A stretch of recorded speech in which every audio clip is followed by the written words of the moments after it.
بسم اللہ الرحمن الرحیم اللہم صل علی محمد وآل محمد۔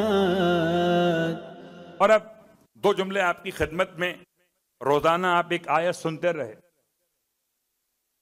بہت ساری آیات بیان کی گئی اور بہت ساری آیات بیان نہیں کی جا سکتی۔ سورہ صافات آیت نمبر 76، یہ وہ آیت ہے وَنَجَّيْنَاهُ وَأَهْلَهُ مِنَ الْكَرْبِ الْعَظِيمِ، بس یہ جملہ ہے سورہ صافات آیت نمبر 76۔ اس کو صبح کی نماز کے بعد 100 مرتبہ پڑھنا ہے بلند آواز، اور 100 مرتبہ پڑھنا ہے آہستہ آواز۔ یہ علماء عارفین کے لحاظ سے یہ آیت کا یہ حصہ، یہ تمام حاجتوں کو حاصل کرنے کی ایک چابی ہے۔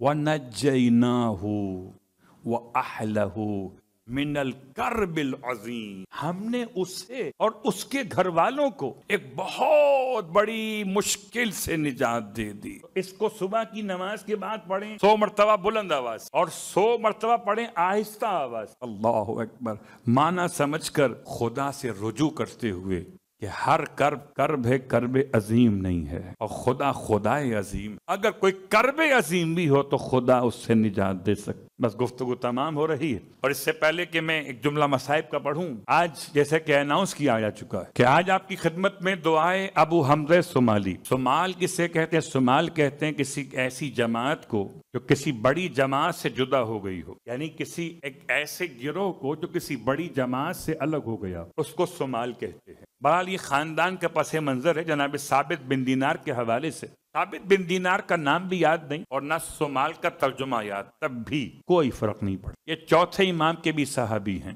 یہ پانچویں امام کے بھی صحابی ہیں، یہ چھٹے امام کے بھی صحابی ہیں، یعنی انہوں نے 3 معصومین کا دور مسلسل دیکھا۔ ان کی زبان پر اثر کتنا ہوگا دعا۔ کہتے ہیں بچی تھی چھوٹی، گر گئی کھیلتے ہوئے، اور اس کا ہارٹ آج کی زبان میں آپ کے فریکچر ہو گیا، ہڈی میں بال آ گیا۔ اس زمانے میں تو ڈاکٹر نہیں ہوتے اس طرح جیسے آج ہوتے، اس زمانے میں وہ جراح ٹائپ کے لوگ ہوتے تھے جو ہڈی پہ ہڈی بٹھاتے تھے، پٹی باندھتے تھے اوپر۔ اتنی تکلیف ہوتی تھی کہ وہ کھینچ کر ہڈی کے حصے کو کھینچ کر چاہتے تھے کہ بٹھا دیں ٹوٹے ہوئے حصے کے ساتھ۔ یہ لے کر کے جراح کے پاس بچی چیخ رہی، چلا رہی ہے۔ ان کے ذہن میں خیال آیا جب یہ کھینچے گا، ابھی تو کھینچا نہیں ہے، کتنی شدید تکلیف ہوگی۔ بس یہ سوچ کر ابو حمزہ کے آنکھوں میں آنسو آئے، اور اس سے پہلے کہ وہ جراح بچی کا ہاتھ کھینچتا، اب جو ہاتھ میں ہاتھ دیا تا کہاں سے تھا، جراح کو بھی خبر نہ تھی۔ جوڑے کسے؟ صلوات پڑھے محمد والے محمد۔ اگر راوی ایسا ہو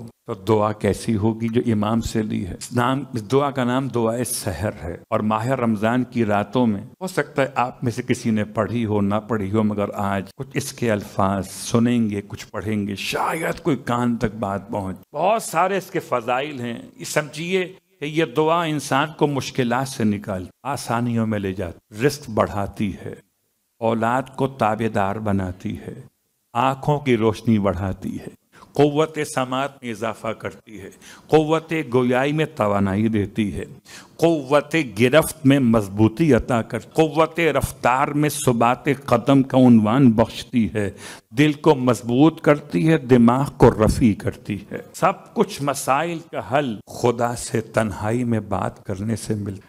ہم خدا کو وقت نہیں دیتے، خدا تو ہمیں بہت وقت دیتا ہے۔ تو یہ دعا پڑھتے ہوئے امام نے احساس دلایا ہے، آئیے خدا کو وقت دیں، اس کا وقت لیتے، یعنی تنہائی میں خدا سے باتیں کریں۔